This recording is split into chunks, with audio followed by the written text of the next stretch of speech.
कौन कौन पैदल जा रहे हैं? आप लोग नहीं जा रहे बम? तो दोनों हाथों को उठाइए और तालियों का साथ देते कहेंगे क्या? पैदल ही आई वो तर दुआरी, ओ भोलेनाथ पैदल ही आई वो तर दुआरी।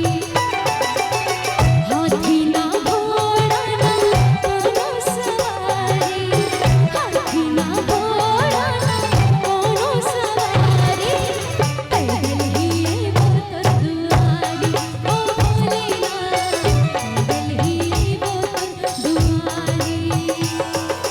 बोल बम के नारा इहे एक सहारा, बोल बम के नारा इहे एक सहारा।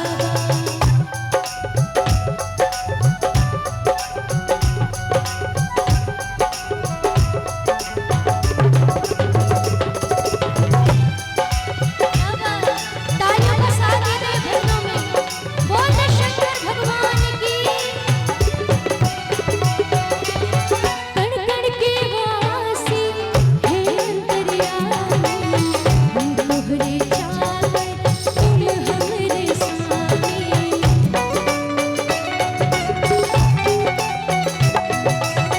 कण कण के वासी हे अंतर्यामी, हम तोहरे चाकर तुम हमरे स्वामी, हम तोहरे चाकर तुम हमरे स्वामी।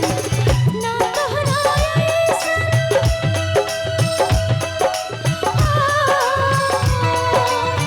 ना तोहरा ऐसन केहू भी जाने, ना तोहरा ऐसन केहू भी जाने।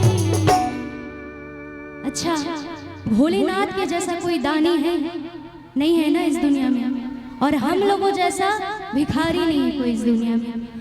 तो कहना है क्या? ना हमरा ऐसन भी